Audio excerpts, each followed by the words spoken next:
My mother was horrified when I started my periods. I was 12 years old with blood running down my legs. And I genuinely thought, I'm dying. There's no words in our Punjabi language. There's no words for vulva, vagina. The word for menopause is banji. And the literal translation is the age of despair. Dr. Nighat has been instrumental in shifting the stereotypes and taboos around women's health. We're off on a back foot as women just because of our biology. Only 1% of global GDP is put on women's healthcare. Think about adenomyosis, endometriosis, PCOS, menopause, pregnancy. As a female trainee, I had a miscarriage and I had to use my annual leave. My first experience of actual racism towards me was, if I wasn't so resilient and so bullshit, I think it might have actually broken my spirit. What I've realised is that's the only skill I ever want to teach my kids and my boys. That's just given me goosebumps. Thank you so much for clicking on this episode. Before we get into the conversation, if you could do a huge favour and click the subscribe button just down there, or if you're listening, leave a 5-star review. It really will help us come back for season 2 and bring even bigger and better guests to spread the conversation around women's health even further. Thank you.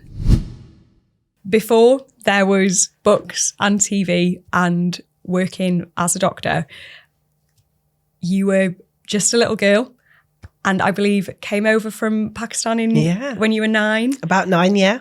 Can you tell me a little bit about what it was like coming here at that age?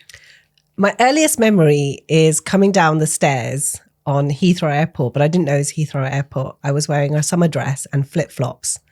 And my father had said to my mother, we're going to go to Pakistan. We're from Pakistan, we're going to go to England.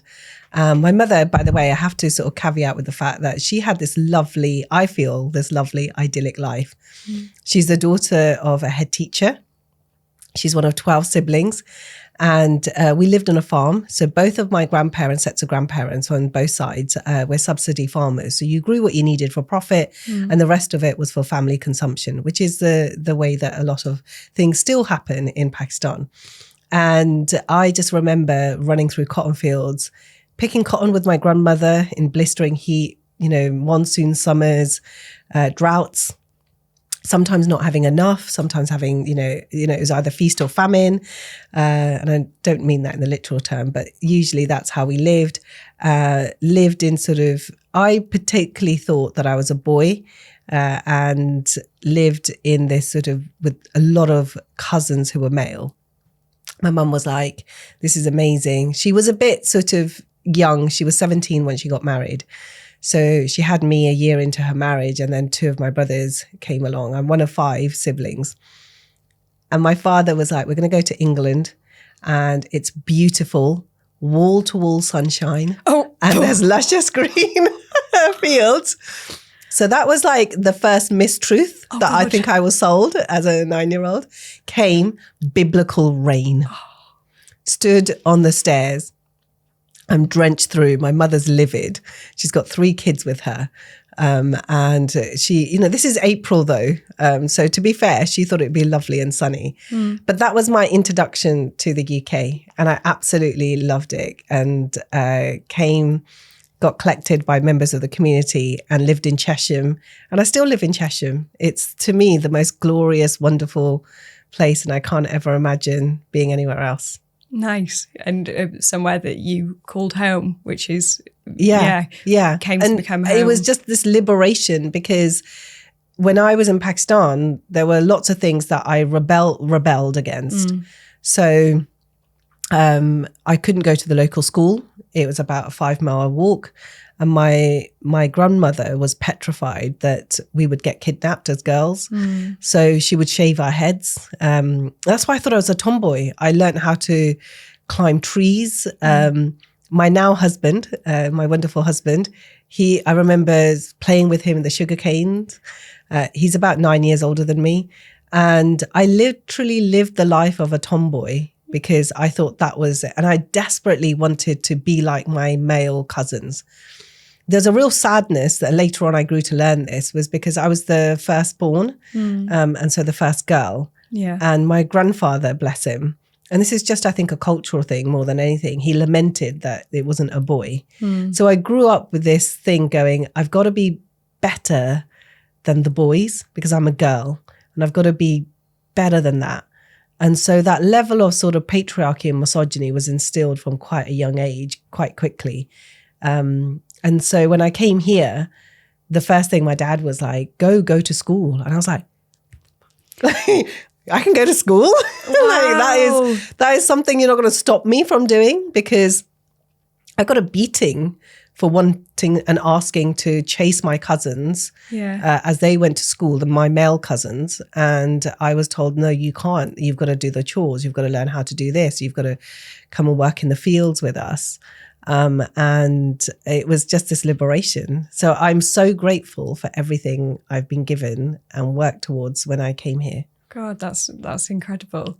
And then when you came here, I read that you then became the interpreter for your family. You were the first person to learn how to speak English.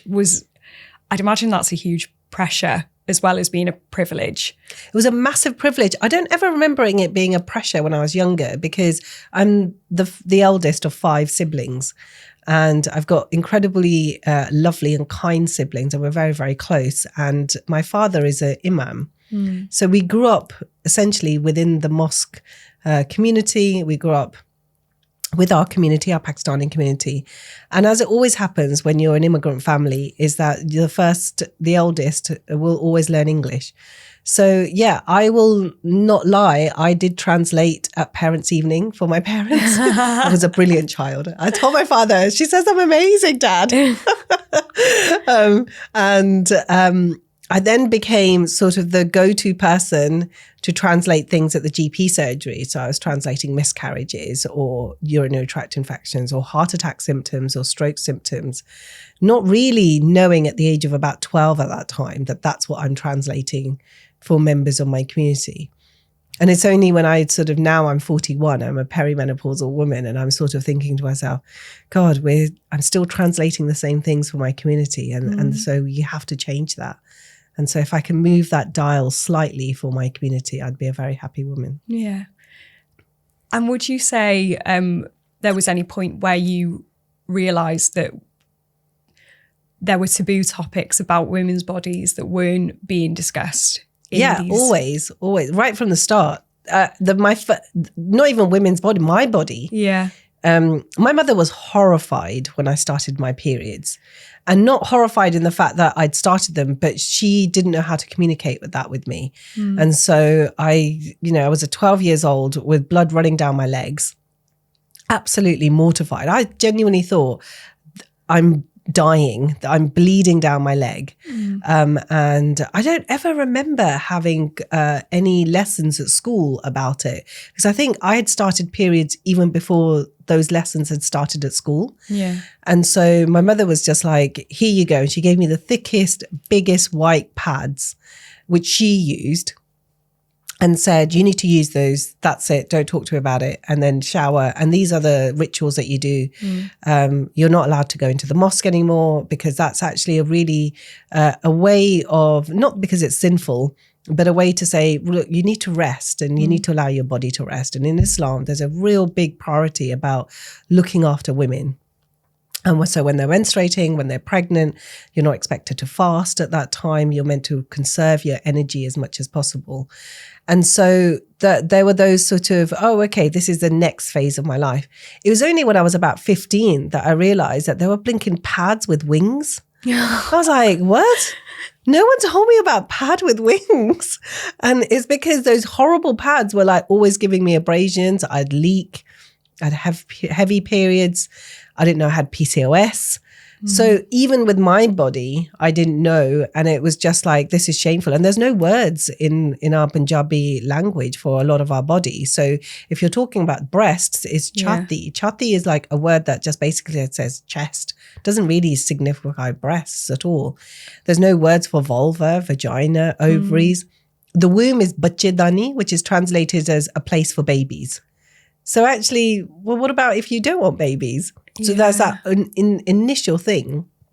And the word for menopause was just something not even discussed. So we have some words we know. In Punjabi, it's kapde khatam ho gaye, which is you're off the rag. In Urdu, it's banji, you're barren now. You're in the menopause. Oh, God. You're barren.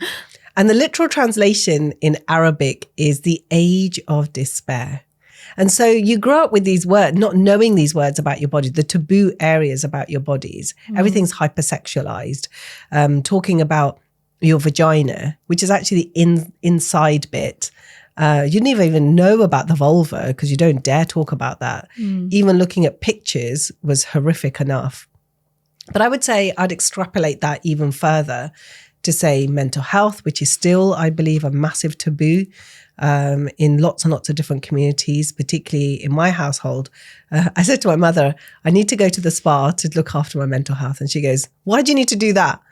In my days, you just ended up just cooking a bit more for your husband. Oh, gosh. It's just like, well, this is why it's so different. And I think that generational thing of like, we came here as immigrants, we just got on with it. There was no such thing as spa days or mani-pedis. So you just need to get on with it now.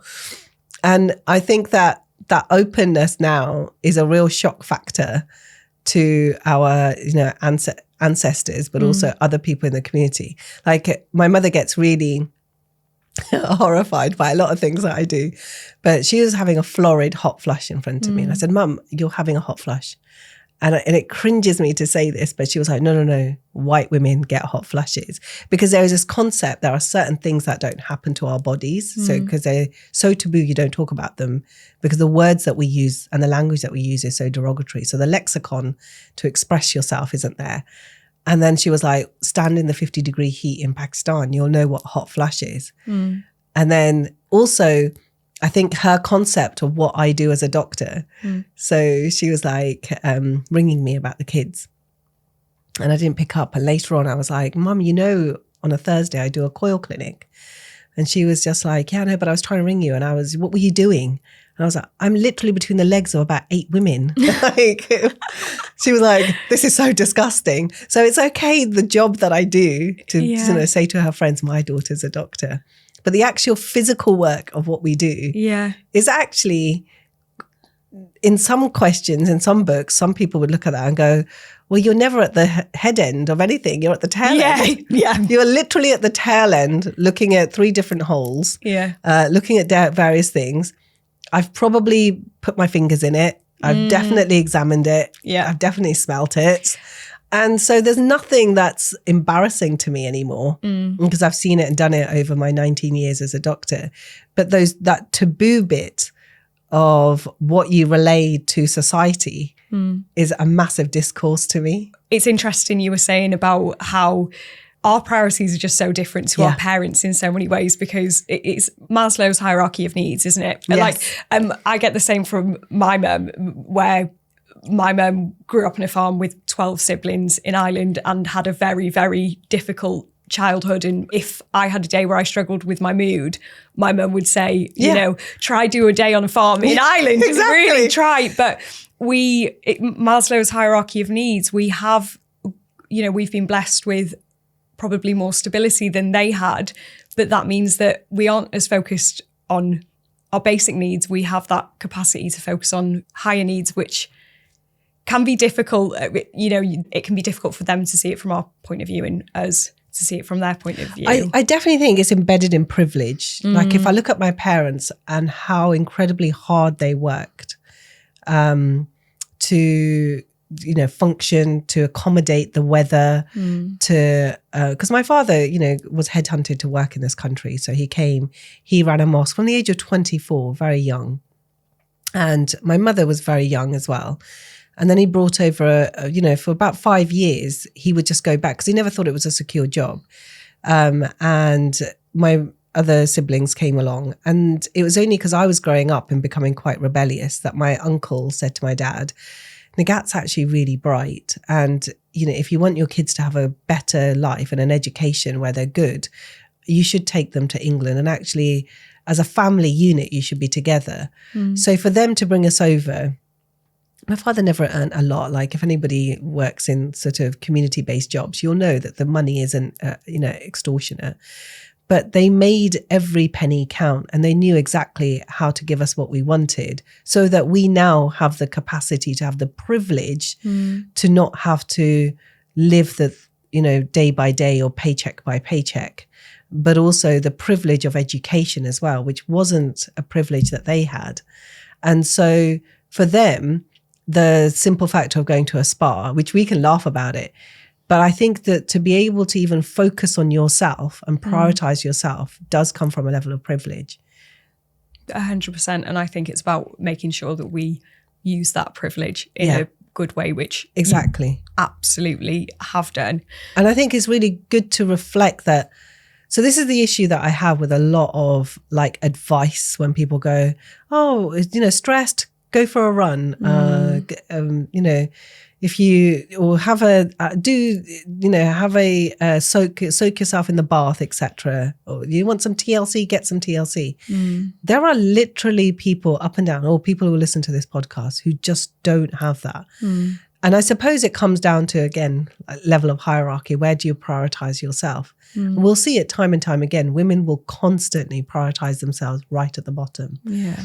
And so all we can do is just say, hang on, you're dealing with all these issues already, which are, the gynecological issues, your periods on a month-to-month basis. I think there is some allowance that you can do and almost give yourself permission to change where you sit on that level of priority. But I suppose I can say that again because I have a level of privilege to say that. When was it that you decided that you were going to follow the path of medicine? There were two reasons why I started medicine. And I'm going to say, shamefully, it was never because I wanted to help people. Nice. It beats the people who say, I want to go into medicine to help. It's the people on the first day of medical school who say they want to be a paediatric oncologist. Yes. They always turn out because they want to save lives. I'm so sorry. That was never the reason. But I find sometimes the people who they're all high and mighty. What are you covering up for? What guilt are you trying to make up for with this altruism? But so I appreciate the honesty. I have two major reasons of going into medicine. Firstly, I think I can't think of doing anything other than medicine. I was so determined, come hell or high water, to become a doctor.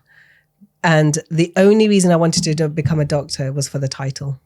Nice. That's it. I wanted to become a doctor because I wasn't going to be the daughter of, the wife of. I was going to be a Mrs. That from, I would say, very young age, at the age of 12, I realized I need to be my own person with my own achievements and work damn hard so that I can be recognized in my own right rather than, because being the daughter of the imam does come with its level of privileges. People are nice to you. They'll think you're amazing. They'll come up to you at the mosque. They might want to kiss your hand, which doesn't happen all the time. But it's just because your father is in a position of authority and a position of sort of great respect. But I needed to earn that respect. And so I needed to go off and do something that was for me. And I'd come late to the country, so I was constantly being told, oh, you're not going to really achieve too much because you've come so late. And so the education system, there are levels of privilege in the education system that you just won't have access to. You didn't go to a grammar school. You failed your 11 plus, which I did.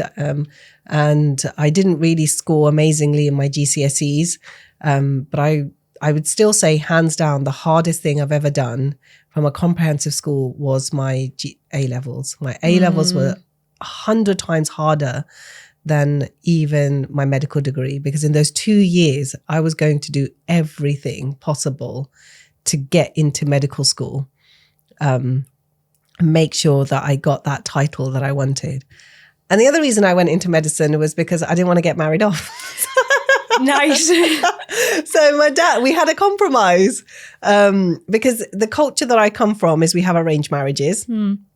And my husband doesn't mind me saying this now, but at the time it was very much like, oh, you're coming up to 18, 19, you've done your A-levels, right? 20, you need to think about marriage. 25, you're going to be like, that's it. You're an old maid by 20. I mean, that's it. You're done by 25. If you're not married by 25 and then settle down, that's it.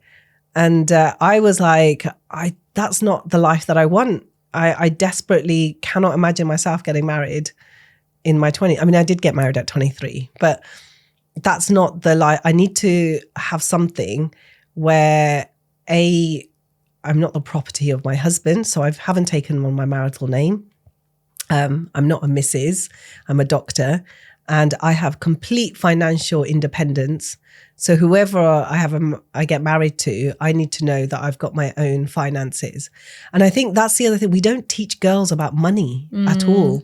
And it really frustrates me that we don't. My father would always have the conversations about money and savings and monetizing what you're doing with my brothers. But that was, again, a conversation that I didn't ever have access or the privilege to, because it was assumed that my husband would provide for me financially. And I was like, but I don't want to be controlled that way. I want to make sure that I make my own money. And the idea was, so we had a compromise that I'll go off and do my 5 years in medicine, or 6 years, get my degree, but I'll come home and then I'll look at marriage. And that warded off the fear of getting married too young. Nice. I really appreciate the honesty. So there was nothing about compassion for patients. I mean, I'm very compassionate about my patients, but those were my initial 2 reasons of going into medicine. Yeah, I really appreciate the honesty. I really appreciate the honesty. And I find it really interesting. You mentioned about the financial side of having that independence. I saw something recently about the pension gap. Yeah. So where women, they take time off to have kids, and whilst they're doing that, their husband is paying into his pension, but he's not paying into her pension. No. So then when the time comes, women have a far deficit, less. Yeah. It seems so obvious, but just another way that women are just not being engaged in these conversations early enough. So we're talking about something that both couple went into. So say this is a stable monogamous marriage where they're married and the pension pot, and they want to have 1 children, 2 children, 3 children. So that's okay. But imagine then you're taking time off because of your heavy menstrual periods, your endometriosis, your adenoma. So this is where I find that it's so awful the way that we're off on a back foot as women just because of our biology. And that's never taken into account with our finances.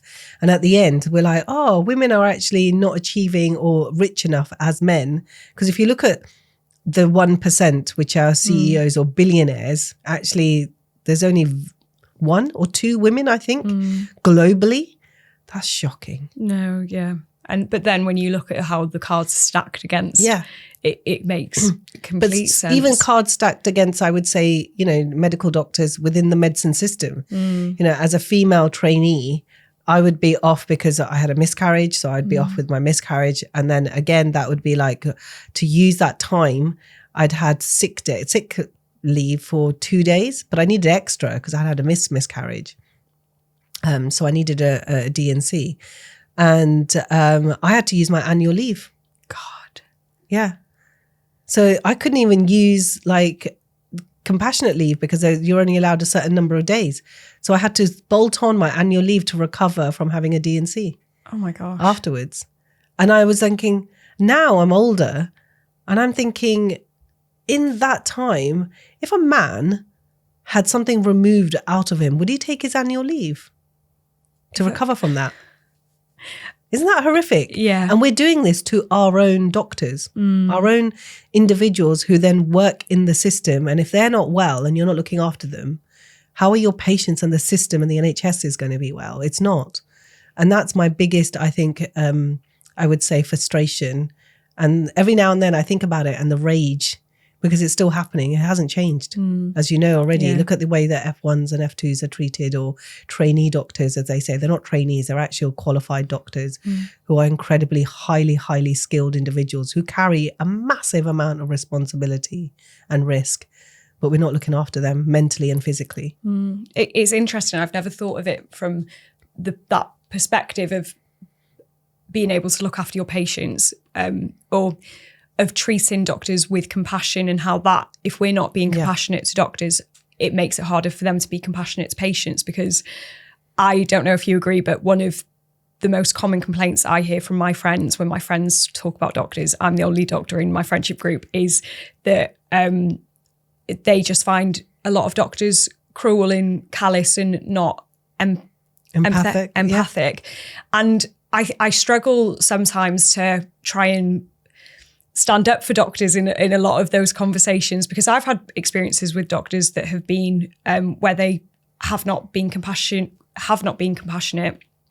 but then actually we don't get compassion in the system. No, we are told to get on with it.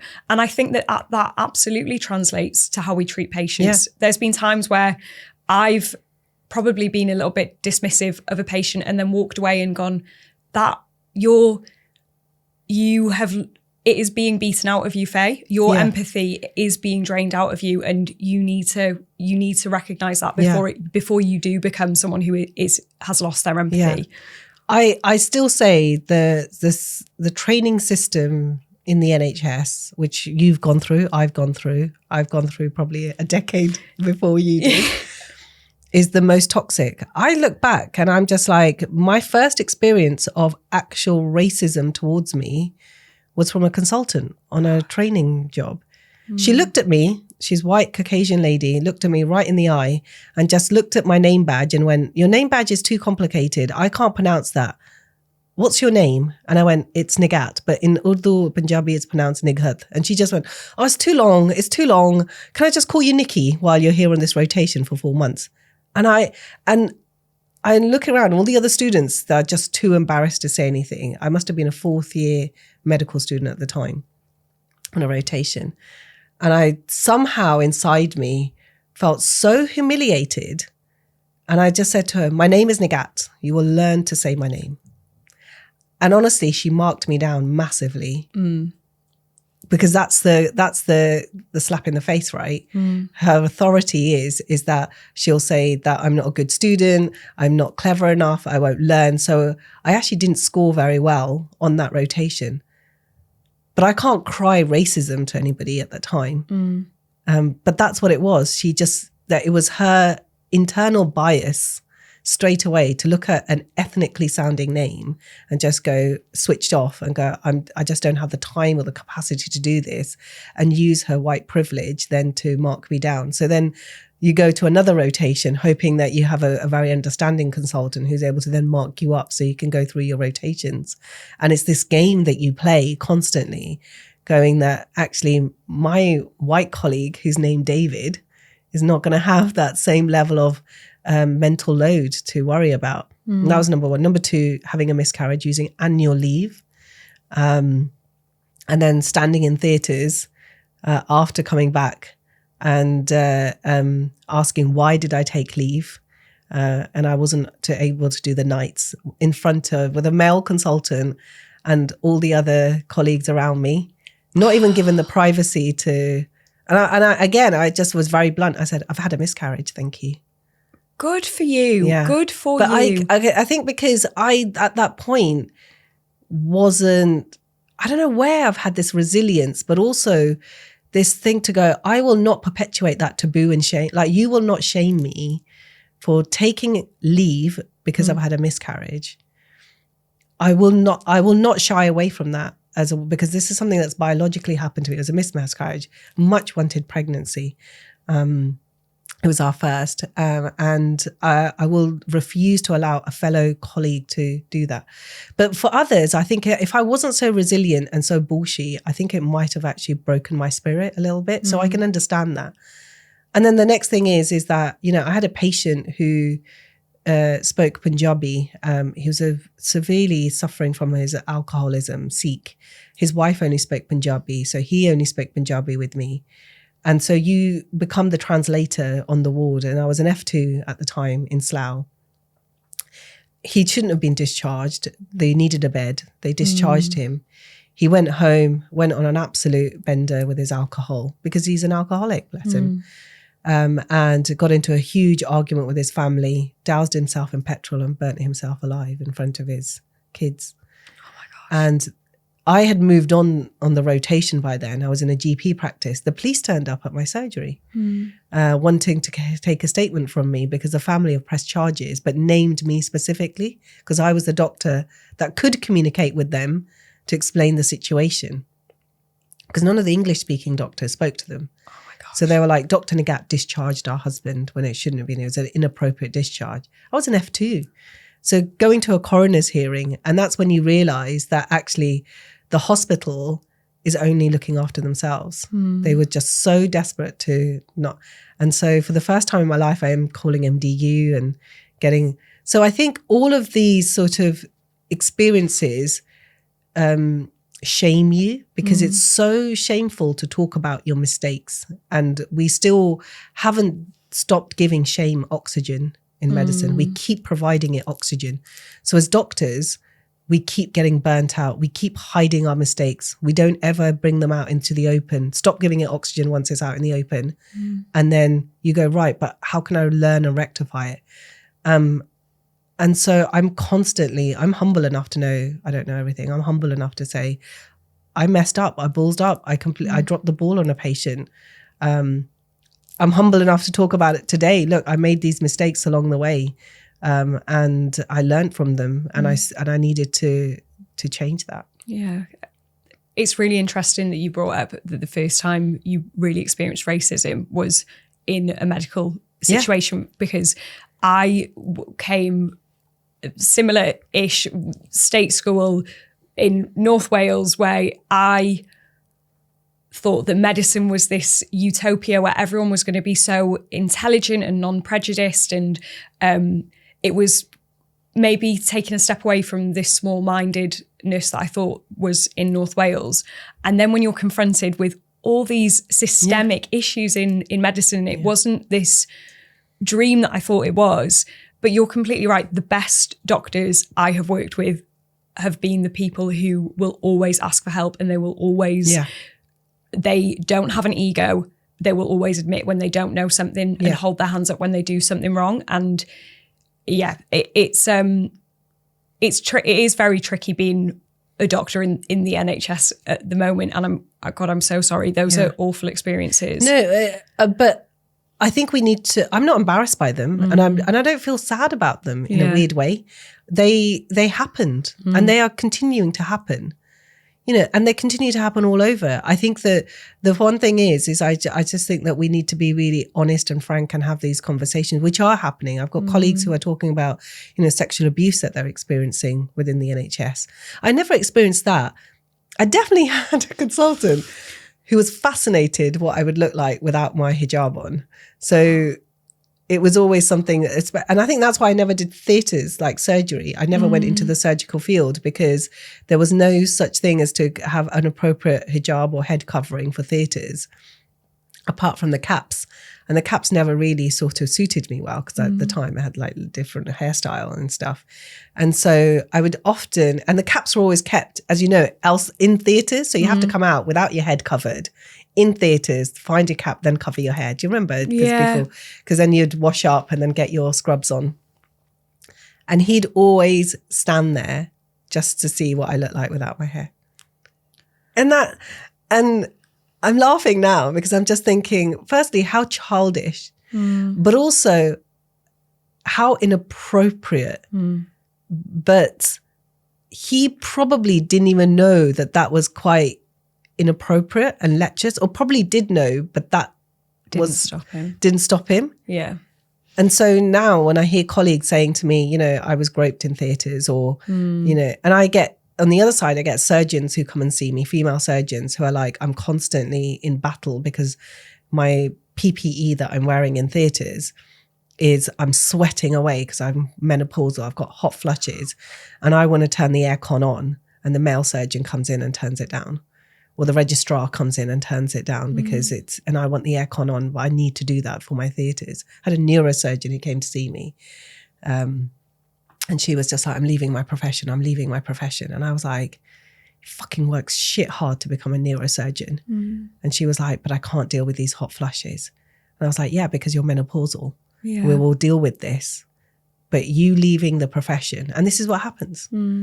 Because she's like, I just cannot deal with the down of the aircon anymore. And it's these little, it's not like a massive thing that makes you leave or get frustrated with a profession. It's these tiny little micro paper cuts, I would say. And I've had those. So over the years, I've just realized what I'd want to do and what career path I'd want to go into. And then therefore that shapes how much resilience you have. And so for me, I knew that theatres wasn't a good place for me to be. And I needed to get out and just do something else because that was a bad experience. So what you do is you extract yourself. Yeah. Because that's a level of privilege that you just don't have as a Muslim woman who needs to cover her hair. God. Isn't that crazy? It is crazy because like how many Because people... again, that's another mental load that you carry, which like you would probably not even think about. Yeah. Or even think about, okay, now I need to make sure that my name is pronounceable. And you're like, the world learnt the name Kardashian. They can learn Nighat. I'm sorry.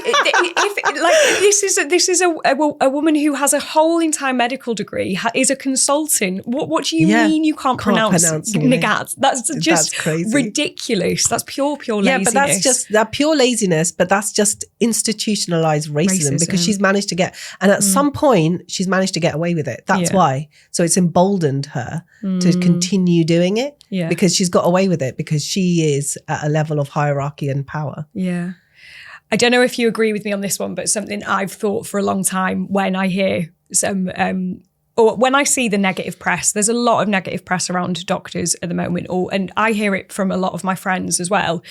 And something I've thought for a long time is that it does a lot of damage when doctors are lumped together as one homogenous lump.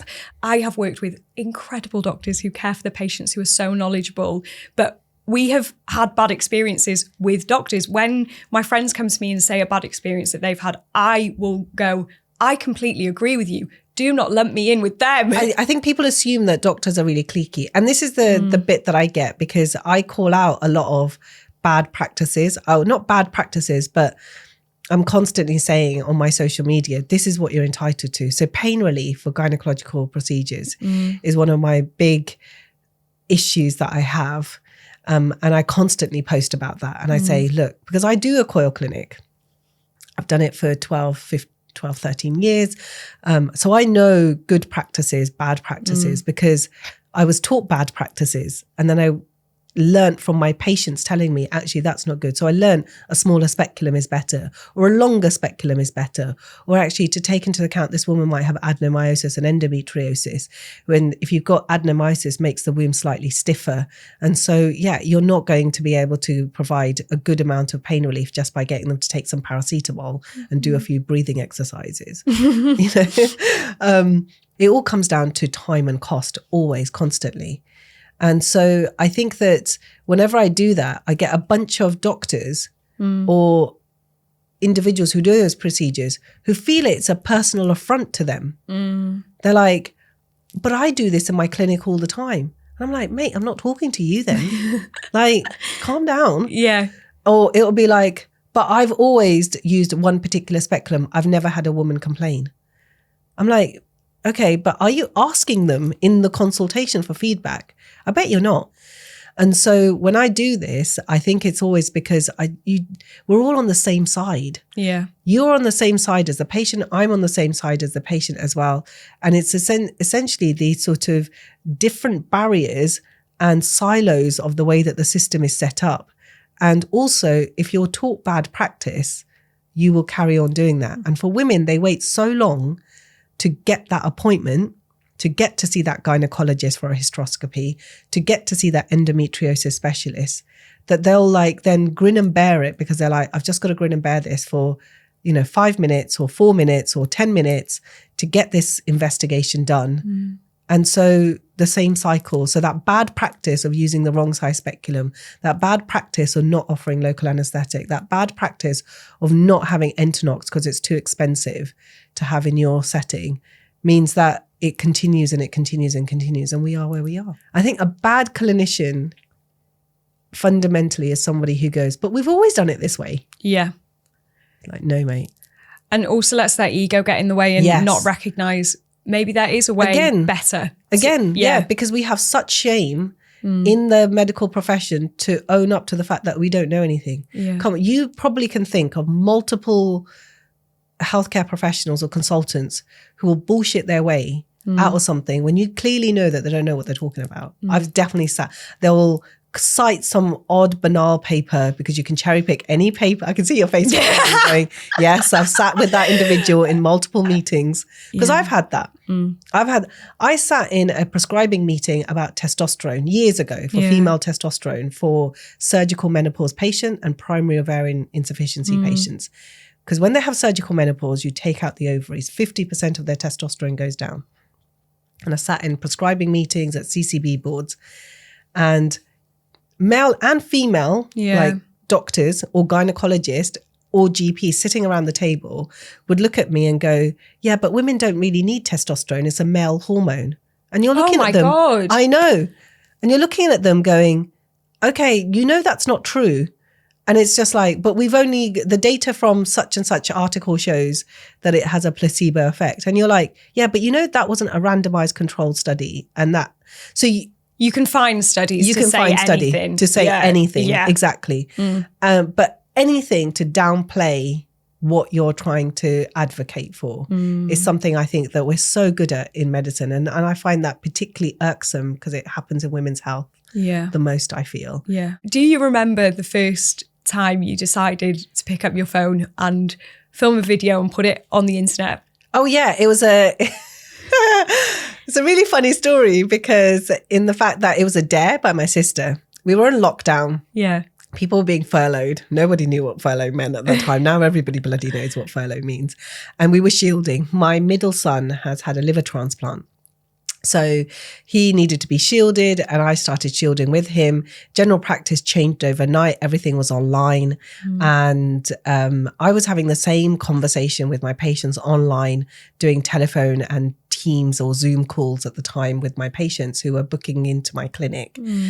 So I set up a space in my house. Every patient would probably start off their conversation to me by going, I know you've got really serious patients to look after, but... And it would always be my female patients. And I'd be like, no, I know we've got COVID and we're in the middle of a pandemic, but your, hot flushes, your vaginal dryness, your painful sex is just as important. And my sister goes to me, well, why don't you, instead of doing a TikTok dance, do a video about vaginal dryness and do it in Punjabi because we have no words for it. Nice. And that was literally her challenge to me. And I was like, right, you're on. And so I started doing videos from home like everybody did at that time in 2020 in the height of lockdown. And they just went bananas. Like it just went bananas. And after lockdown, I was in Sainsbury's toddling along with my trolley. And this Pakistani woman followed me down the aisle. And I was just like, oh God, I don't know who this lovely lady is. And she just went, are you Dr. Nighat? And I went, yes. And she just went, I just want to tell you, thank you so much. I've got some vaginal estrogen and you've changed my life, but you changed my mum's life as well. And that was the first real sort of, oh gosh, this is actually making a difference. And what was happening was that because my videos, I always try and keep them below 2 minutes 20. I can't talk very long and I edit all my own content as well and I can't bear my face and my voice. And so what they were doing was downloading that and putting it into the family WhatsApp group. Wow. Because a lot of the the matriarchs of the family, the older women I say older women, but their grandmas or their aunts probably weren't on TikTok, but they were, the Gen Zs and the Gen Alphas were. And the millennials. And what they were doing was they were downloading it and then popping it. And if it was in the family WhatsApp group, you were like, oh, I better watch this because my lovely daughter sent it to me. So you watch it and you pay attention to it. And that's how my social media just organically built up. The first time that I came across you was you were talking at, it was the YouTube health a YouTube health event. Oh, right. And you did a talk. What I really loved about what you were talking about was that it was a woman who, at a time when Islamophobia is very high and there's these stereotypes around Muslim women especially as being suppressed, depressed, repressed. Yeah, exactly. And just speaking without even flinching, without even a little bit of colour to your cheeks, vaginas, sex, just every... Yeah, orgasms. Yeah, literally. And vibrators are important. Speaking on this morning about vibrators and sleep, just smashing through the stereotypes. And I think being able to reach groups of people that others aren't able to get through to is so needed. But I can imagine that duality comes with its own criticism. Oh, I'm heavily trolled. Yeah. My content gets taken down consistently. I lumped them into 3 groups, actually. Okay. Over the years. I say over the years. I think it'll be 5 years in October that I've been doing sort of working with, mainstream TV, BBC and ITV. And I have my own podcast as well called That Time of the Month, which I just absolutely love. It's our little corner of the world where we talk about everything that's taboo with myself, Dr. Christina Ketchi and Naga Manchetti. And it's on BBC Sounds app. And the feedback that we get from there is sometimes hilarious, very sad. But I think that because I'm on mainstream TV, radio, and obviously my own social media, and I contribute to quite a few magazines, to me, I'm talking about my bread and butter. So I do talk about vibrators in my consultations. I do talk about sexual health. Really important. Sex is life. Well, literally. We none of us would be here without it. Exactly. Unless you were IVF, but... Exactly. But also, even then. And then also, I think that the concept of female pleasure seems to be so taboo and entrenched in so much misogyny and patriarchy that I think that I need to turn that on my head. And it's got nothing to do with my faith or my ethnicity, but just as a biological woman, I need to be able to have the fact that we need to talk about female pleasure because it's not taboo, but it's so important. What fascinates me is people's reaction. And that I think is just hilarious in a way where now I sort of laugh, but also sometimes I think, okay, we've got a long way to go still. I think we're getting there. We've still got a long way to go because people's assumption of when they look at me, that duality that you talked about is, so the group 1 is usually people who are just like flabbergasted. So it's a mixture, Middle England, regardless of their race, ethnicity or background. They're just like, oh my God, there's a woman with a hijab talking about vaginal dryness. And she's not embarrassed and she's talking about it factually. And these women exist, like this person exists. So that's the first group and they're great. And then the second group is like, oh, I'm interested with you. You talk without an accent and also you're a woman and you cover your hair. And so you must be Muslim, but also, why aren't you baking me a cake? And doing the domestic stuff that I would like, their concept of is very linear, and the monolith is that I expect you just to have this, my expectation of this role for you. And like I said, that suppressed, depressed, that you don't fit that. Why aren't you talking about terrorism? Why aren't you talking about being on the benefits? Or why aren't you talking about, this impression that we have of immigrants? Because I'm very proud. I say, look, I'm an immigrant in this country and I am not ashamed by it. And then I get the third group, which is sort of my own community. And I'll often get them going, oh, where's your husband? Does your husband know you're doing this? Does your father know you're doing it? I'm like, I'm a 41-year-old woman with 3 kids. Yes, my father knows I'm on telly. And then one particular one was when I talked about orgasms after having sex. And that got taken down for breaking community guidelines. Essentially, it's still something that upsets a lot of community. I mean, I wasn't breaking community guidelines. It was all based in fact and science. But I would get like Muslim sisters. Sometimes I term them as the haram police, which is like, haram is sinful in our language. So they're kind of going, sister, my husband came across your video talking about female orgasms. I hope you know that this is deeply haram, sinful. You will not get into the gates of Jannah, which is heaven. And I'm very, very upset that you're putting this out there. I've seen some of your content and this should all be behind closed doors, not on a social media platform where men can pry on you, which again is haram. And I would be like, when I first got these, I was just like, really like taken aback and a bit sort of like, because it upsets you because they're talking in a language to shame me by using my faith. And nothing quietens you quick enough than using your faith. I've grown up with it. So now I've got to the point where I love playing games. So I'm like, sister, thank you so much for watching my video and getting your husband to watch my video about orgasms. I'm so pleased that hopefully now he's learned something and is giving you orgasms. And may you both go into the gates of heaven when you pass away because you're having amazing orgasms.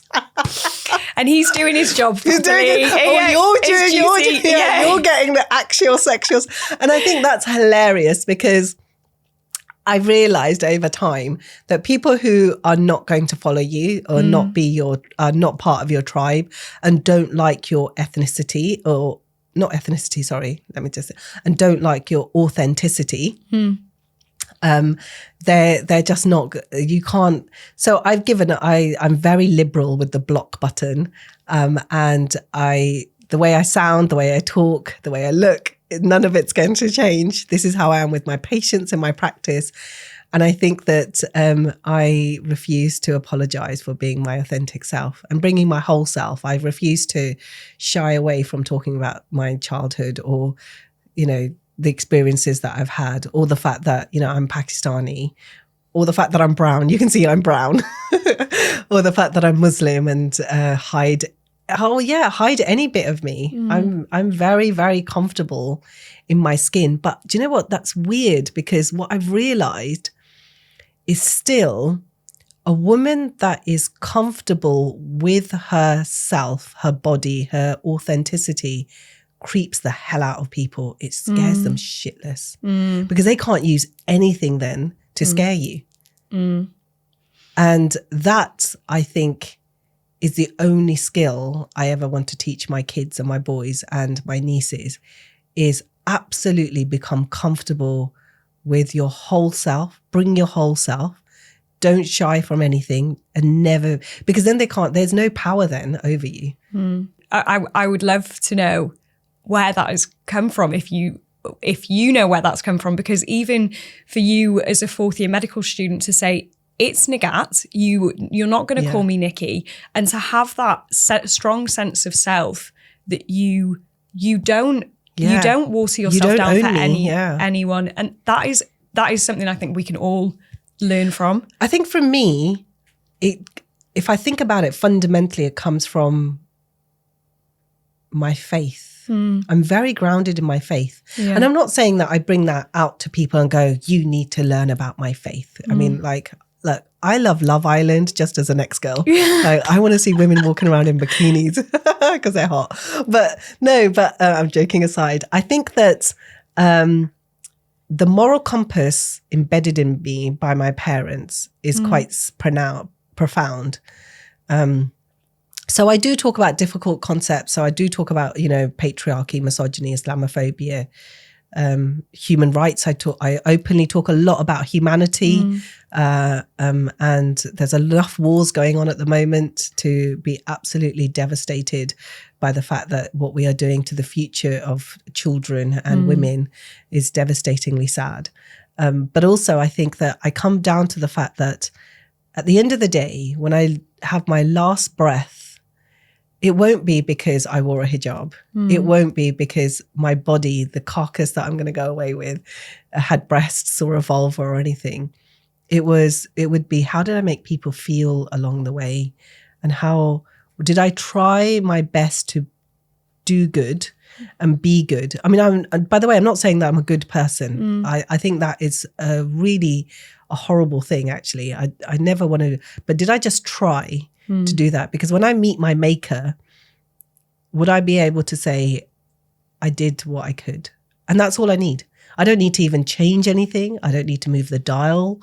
And so for me, I think that level of sort of comfort comes from the fact that, I'm going to be authentic because you can't scare me. You can't scare me by the fact that I wear a hijab. You can't scare me that my nose isn't the European nose. You can't scare me that my lips are slightly big or that I have really high cheekbones or because that I used to hate when I was younger. I used to hate my nose, or, you know, I'm not a size 0. You know, for some people I'm too fat, for some people I'm too skinny.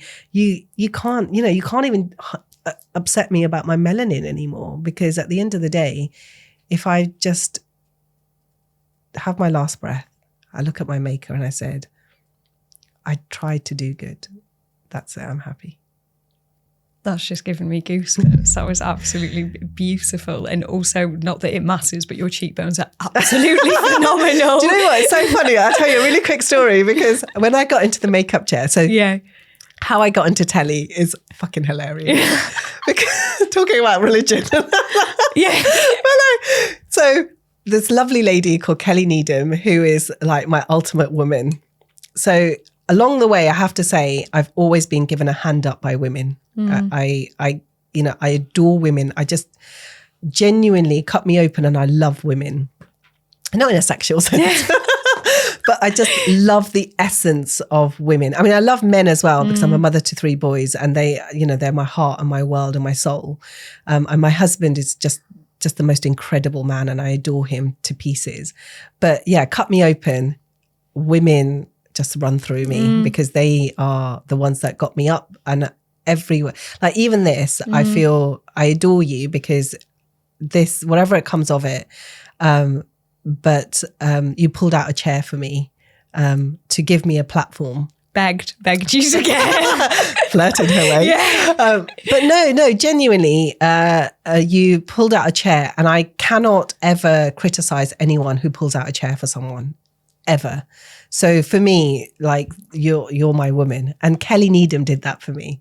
And she was at BBC Breakfast. She was like, I've seen your tweets about back when it was Med Twitter about, you know, South Asian women and menopause. We're going to do something called Wake Up to the Menopause. So I never wanted to go in telly, because I'd always grown up with the fact that I just don't have a face for telly, honestly.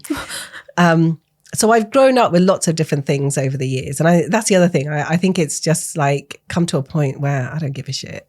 And I was like, oh God, I'm on maternity leave. You know, I look a mess. I'm not really a telly face. I'm not going to come on TV. And she went, we'll do your hair and makeup. And I was like, I'll be there tomorrow. Thank you very much. Like, I know. Like, I'm never going to get that for free, like anywhere else. Pamper. Exactly. Yeah. The BBC are going to give me a pamper and a makeover for free. The dream. And that genuinely was the pull to go on telly. Oh my gosh. And that's it. And then when I got into the makeup chair, apart from my wedding day, which was like, 16, 17 years before, I'd never really had my makeup done after that. And so Grania, who's the makeup lady there, she's still there. She's just absolutely adorable. She goes, so what are we doing with your face? She's like this really northern woman. And I was like, contour the shit out of this. Make me look like Kim Kardashian with her high cheekbones. Oh, and you have the most gorgeous, you've got cheekbones that Kim Kardashian would ever. Like literally, that was it. Because it was like, thank God for the Kardashians, because big lips came in and like high cheekbones came in and like thick eyebrows came back in. So I have a lot to thank for fashion changing. When I was a teenager, it was an ugly duckling situation. You can criticize the Kardashians for a lot, but I think thank God that they made like thick eyebrows. And Clara Delevingne, like I'm like, if I ever meet the women, I'll be like, thank God for you. You made my big, thick caterpillar eyebrows fashionable. I would love to now talk a little bit about your books, plural. Yes. I think before we started recording, or maybe just as soon as we started recording, you mentioned a really quite sad achievement actually for this book. If you're listening on the table, it's The Knowledge. Extremely big achievement for you, but it's sad it's never happened before. Yeah. I was on, I do lots of TV and things, and this lovely publisher, Octopus, reached out to me. And Stephanie, who's not there, she's moved on to bigger and better things. And she goes, would you be willing to write a book? And I said, yes. And I'm dyslexic, so I'm not good at writing. So I said, I can't do a book proposal for you, but can I make a video? Because this is what I want. And she went, yeah. And I went, I want a book with black vulvas in it. That was like literally my pitch. My opening liner and my hook was, I want a book with black vulvas in it. Brilliant. And I want women with hijabs in it who are breaking their fast and talking about menstrual and period health and pregnancy. And So it's the first book that's got what vulval lichen sclerosis looks like on black and brown skin. And they were like, oh, would we ever just do line drawings? Can we just do line drawings? We're happy to put a vulva in, but we'll do a line drawing of it. And I went, no, but I need the pigmentation and I need it in all different colors. I need dark all the way down to sort of pale white, because otherwise we have a lot of issues with colorism. And I need women to see themselves in my book, and I need different shaped bodies. It's literally the biological journey from periods to the fertility years with trans health in there, because I do trans health in there and in my clinics, and then menopause and beyond. And it's like, it's a recipe book for your body, and it's like real practical things. It's like, okay, there are pads with wings, then there's like, moon cups, what contraceptions are, all the side effects. Actually, if you've got Ehlers-Danlos, how does that affect you in regards to the contraceptive choices you have? Because again, that's a condition that doesn't fall into anything.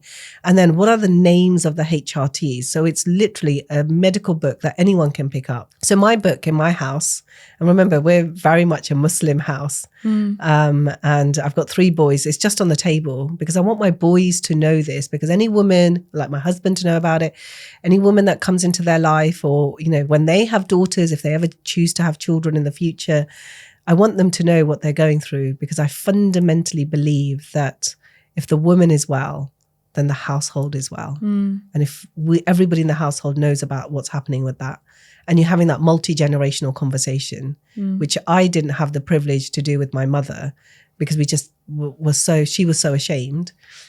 I want to make sure that doesn't perpetuate and keep going and happening further. So it's something that, like I say, I'm really proud of. I think it makes an incredible coffee table book, because it is just so beautiful to flick through as well and look through the pictures, see what you land on, pick out a little bit of nugget of information. Yeah. It's absolutely beautiful. And it's really interesting you say that something that you're really passionate about is making sure that boys understand the female body as well. Because I think that was my introduction to women's health, my introduction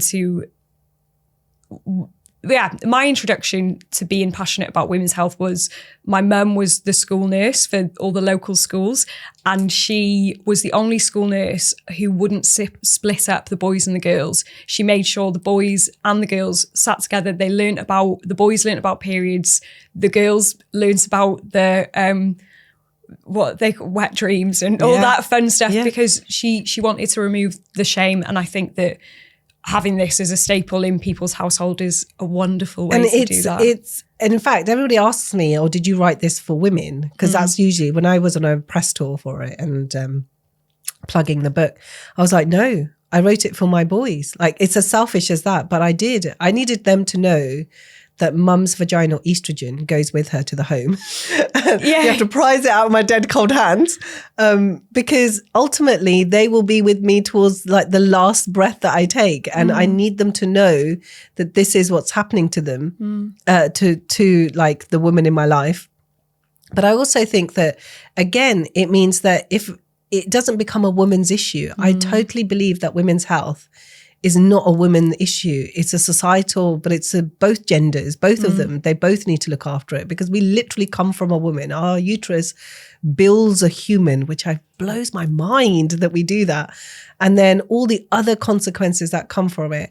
And the fact that, we start our periods now at the age of 11, and on a monthly basis, nothing happens more frequently than 12 periods a year. So we bleed if we are lucky enough to bleed. Some women bleed more than that. And we do that from the age of about 11 to about 52. It's the most frequent event that happens to us as women and girls. And yet there's so much shame. If a man bled out of his penis every 4 weeks, can you imagine? The world I'm dying. Yeah, the world would stop. It would stop. But if everybody was like, yeah, but that's normal. It's just you're just bleeding out your penis, mate. Calm down. Don't worry. Here's some like pads which have no wings. Yeah, and you rattle when you walk. Yeah, and you rattle. Because you can hear them, and then you can't sit comfortably. And by the way, just before you start your bleed, you might end up getting like endometrial endometriosis and that spreads, or adenomyosis, and you can't have sex because that's painful because you're bleeding as well. But if that happened that frequently to any other gender, well, men, I think that there would be massive overhaul of where we are with healthcare system. And only 1% of the global GDP is put on women's healthcare. God. Apart from oncology. And oncology, rightly so, cancer should have more money invested into it. But that's shocking. That's shocking when you think about adenomyosis, endometriosis, PCOS, PMDD, other causes that can cause heavy periods like thyroid conditions as well. Iron deficiency anemia, which women are more affected than than men as well. And then if you think about then menopause, which 51% of the population go through, pregnancy, miscarriage that happens to the female body. And I know that when men, I mean, if I think about my poor husband, he suffered just as badly, but miscarriage does happen physically to our body as well. Postpartum complications, breastfeeding. And then on top of that, we're trying to deal with neurodiversity. So I'm dyslexic. ADHD, autism. On top of that, we're trying to deal with like other chronic diseases like weight fluctuations or obesity, cardiovascular diseases. I mean, the list is endless when you start thinking about it. And how actually women are not just little men, how ADHD in women is completely different to how it presents in men. And that's why so many women go undiagnosed, for so long. There's a lot of new and exciting things happening in women's health. I think people are finally starting to wake up and have these much needed conversations. But something I find an issue with is we're having these conversations, but the research isn't there for... It's an echo chamber. The endometriosis, the best we have is, laparoscopic surgery. We don't really have much, the gynecology waiting lists being hundreds of thousands of people in this country, but when they actually see the doctor, do we have real solutions to offer these patients? And actually it's quite limited. So of all the top conditions, their whole body... So adenomyosis, endometriosis, PCOS, fibroids, PMDD. If I think of those as the top 5, I know there's lots of others, but they are whole body, lifelong, chronic conditions with no cures. I know they say adenomyosis has a cure. I don't believe it does. I mean, the cure is take out the womb, hysterectomy, and that's it. But there's nothing else for it. And we've been lying to women and saying to them, oh yeah, but do you know what? Have a baby. Your endometriosis get better. The biggest lie ever. And it fills me with rage. Or the other really big lie is that it all goes away at menopause. Menopause doesn't cure any of those conditions, not even PMDD. It doesn't cure it. Gosh. So again, those are huge, massive lies that we keep telling, and the research isn't there at all. And I have some chink. I have some chink of hope. For the first time, like a couple of weeks ago, I sort of discussed it. 2.5 billion is being investigated. 2.5 billion is being invested by the Melinda and Bill Gates Foundation into women's health over the next 5 years, looking at the whole of women's health. So menstrual health, pregnancy, maternal health, and getting looked at better outcomes. And I think it does need, like 2.5 billion is a lot of money. However, the Gates are very controversial. They are known to do very unethical practices in Africa. So I think that it's trying to make sure that the ethics of female research is the paramount across the board for different ethnicities. But it does need that at a time when the Trump administration is actively defunding so much. Trans health is defunded. Roe versus Wade fills me with horror, and I think we're not too far behind that. Tariffs are coming in. They have come in. I mean, only today I got a message from a colleague of mine going, GLP-1s are going to be 300% increase in cost, and that is true. It's ridiculous. And yeah, of course, why would Eli Lilly, Eli Lilly is a European company. It's got a patent on GLP-1s. They've hit the jackpot. And if you're listening and you don't know what GLP-1 is, Ozempic, Wegovy. Yeah, so they're weight loss, obesity and anti-obesity agents. And of course, the pharmaceutical companies which are European based, their tariffs have gone up massively because Trump has put European tariffs that are different to the UK tariff. And that fundamental cost is going to impact who? Women. because the biggest consumers of anti-obesity agents are women. Yeah. Because women have lots of health conditions, which mean that their hormone and metabolic balance is so out of kilter that they're more likely to put on weight, which is harder to reduce. And if you look at it by design in the trials, they had no women that were pregnant because they couldn't. And actually in the ratio for female to male, women were fewer in the trials as well. And it's done by design. So that level of medical misogyny is still rife. But also, I think that at a time when there's so much issues that are happening globally, and I come back to the Trump administration, which is shockingly awful, I do worry. And so if the Gates Foundation are happy to plug in 2.5 billion for the future women's health over 5 years, so by 2040, and what they've done, which I think is fascinating for the first time ever, is that they've not said, oh, it's a good thing to do. Because normally I think whenever they talk about women's health, it's always seen as a moralistic, morally it's good. And of course, morally it's good. It's your daughter, it's your wife, it's your mother, it's your aunt, it's your grandmother, the women that built you in their uterus. It's morally good to look after them.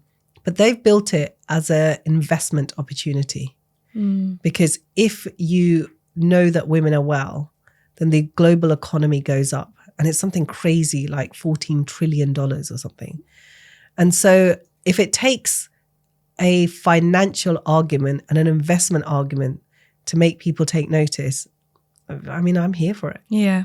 And do you know what? It's ridiculous that it hasn't happened already because, you'll see women every single day who are begging for a solution, who would pay a lot of money for a solution if there was a solution available, but there isn't. Yeah. So I think that's a step in the right direction. I would just be very, very, I'm going to keep an eye on the Gates. Not that they know me. But from this podcast, they might get to know me.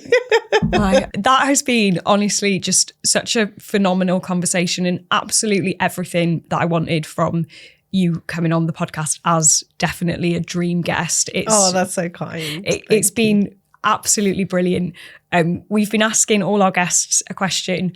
Dr. Nighat, what do you wish every woman knew by the time she was 25?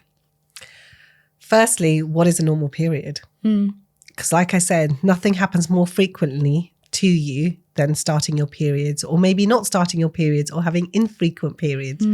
So for every woman before the age of she's 25, I want her to track, please, if you do anything, track your periods, know your cycle history, understand the psychological symptoms of your cycle history as well, which are totally overlooked. It's so much more than just a bleed a month or every 3 weeks. It's fascinatingly so much more. So understand the mental health implications of what's happening with your cycles. And get to know everything about your cycle. So understand the follicular phase, the luteal phase, which everybody looks at me going, what does that mean? And it's not a hindrance to you going through those cycles, because as women, we're cyclical and cyclical. Men are really not. They're just steady beings. And understanding your cyclical and cyclical, I think you could really harness the power of your whole self and really become empowered by your body and not be scared of your body. Because you then understand, okay, this is what my biological body does. This is when I need to rest. This is when I need to eat better. This is when I need to hydrate better. I mean, I'm saying this from a level of privilege now that I'm 40. But if there's one thing, it would just be, please just get to know what your normal period is. I love that. Thank you so much. Thank you so much for having me. It's a real honor.